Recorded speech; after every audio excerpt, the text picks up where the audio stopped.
Halo Sobat Males, balik lagi nih di channel Kuliah Titip Absen. Hayo, siapa yang di sini udah malas duluan pas lihat buku diktat tebel? Tenang, santai aja. Di sesi explainer kali ini, kita bakal bedah tuntas materi pertemuan 5 kalian tentang konsep dasar probabilitas. Pastinya bakal super cepat, gampang banget dipahamin, dan dijamin gak bikin ngantuk. Yuk, langsung aja kita mulai. Sekarang kalian mungkin lagi mikir sambil rebahan. Duh, probabilitas lagi. Ini kan cuma matematika bosenin. Ngapain sih anak IT repot-repot peduli? Eits, tunggu dulu. Kalau kalian mikir peluang itu cuma sebatas lempar dadu atau main kartu remi doang, wah kalian salah besar. Nyatanya nih, probabilitas itu adalah bumbu rahasia di balik teknologi-teknologi raksasa yang kalian pakai tiap hari. Beneran deh. Kenyataannya, probabilitas itu adalah bahasa inti dari ketidakpastian. Di dunia nyata, sistem komputer kita tuh nggak selalu bisa diprediksi 100%. Atau istilah kerennya di modul kalian, sistem yang non-deterministik. Apalagi kalau kita udah ngomongin soal artificial intelligence atau machine learning. Nah, lewat probabilitas inilah kita bisa nulis kode dan ngajarin AI buat paham, ngitung, dan ngambil keputusan di tengah hal-hal yang nggak pasti itu. Biar lebih kebayang, kita lihat deh kasus nyatanya Facebook. Waktu Mark Zuckerberg sama timnya mau rilis fitur baru, sebut aja fitur People You May Know, mereka tuh nggak main tebak-tebakan doang. Mereka murni pakai konsep probabilitas lewat metode A over B testing. Tujuannya apa? Buat ngukur secara statistik apakah fitur ini benar-benar bikin user betah main Facebook lebih lama, atau malah nggak ada ngaruhnya sama sekali. Masih kurang nendang. Coba deh kalian pikirin gimana caranya YouTube bisa ngitung jumlah tayangan unik dari video yang ditonton jutaan orang, tanpa bikin server mereka meledak gara-gara harus nyimpen semua ID penonton. Jawabannya, ya, balik lagi ke algoritma probabilitas. Algoritma ini ngebantu mereka buat memprediksi angka tayangan dengan akurat banget dari aliran data yang supermasif. Jadi, kalau kalian punya mimpi kerja di Big Tech, materi minggu ini wajib banget nempel di otak. Oke, masuk ke bagian pertama.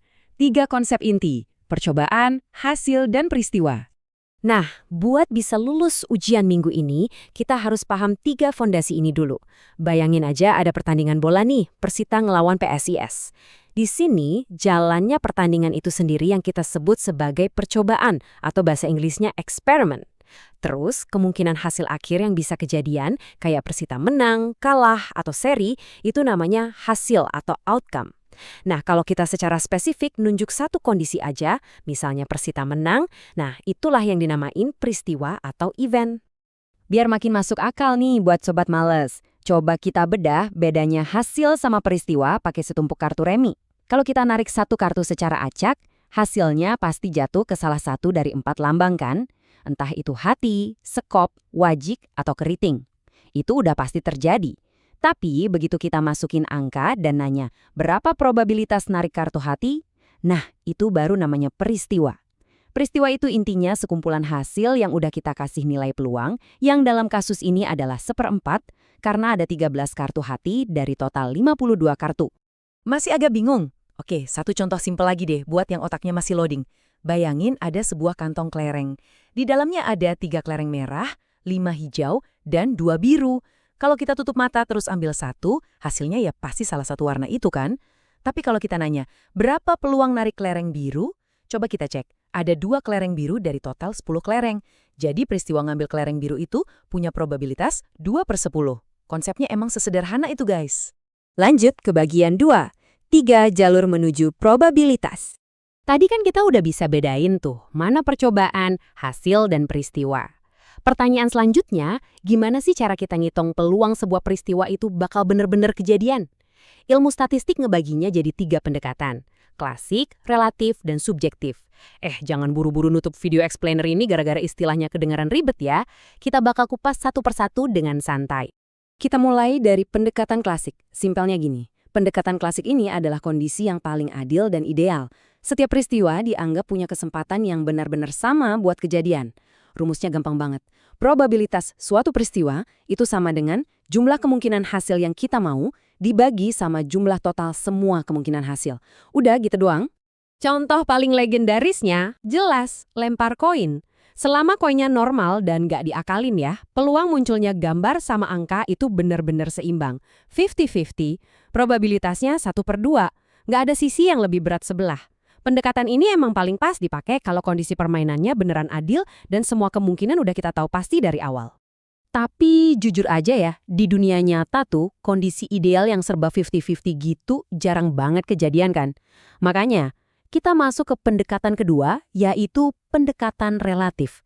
Di sini, peluang tiap peristiwa nggak dianggap sama rata. Peluangnya sangat bergantung sama data historis. Rumusnya tuh membandingkan berapa kali sih kejadian itu benar-benar terjadi di masa lalu, dibandingin sama total jumlah percobaan yang udah dilakuin. Intinya, kita ngelihat rekam jejak. Terakhir, kita punya pendekatan subjektif. Kadang tuh kita dihadapin sama situasi yang benar-benar ngeblank. Kita nggak punya data masa lalu sama sekali, dan peluangnya nggak bisa dihitung murni pakai matematika yang kaku. Nah, di momen kayak gini, kita pakai pendekatan subjektif yang benar-benar murni didasarin dari insting atau penilaian pribadi. Kata kunci utamanya di sini tuh penilaian pribadi sama derajat kepercayaan.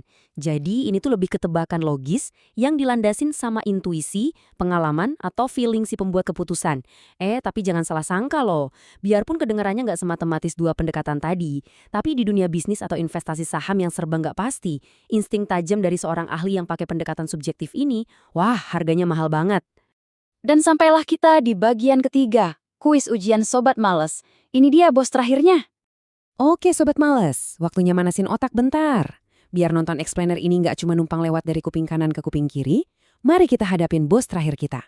Gini kasusnya, kalau seorang engineer di Facebook lagi menganalisis jutaan data klik user dari bulan-bulan kemarin buat memprediksi probabilitas seorang user baru bakal ngeklik tombol people you may know besok hari, pertanyaannya, pendekatan mana sih yang lagi mereka pakai? Apa klasik, relatif, atau subjektif? Coba deh ingat-ingat lagi konsep soal data historis tadi. Yuk, uji insting kalian dan langsung tulis jawabannya di kolom komentar sekarang juga. Dan jangan lupa, share sesi explainer ini ke teman-teman sekelas kalian biar pada bisa lulus bareng. Sampai jumpa di materi kuliah titip absen minggu depan ya.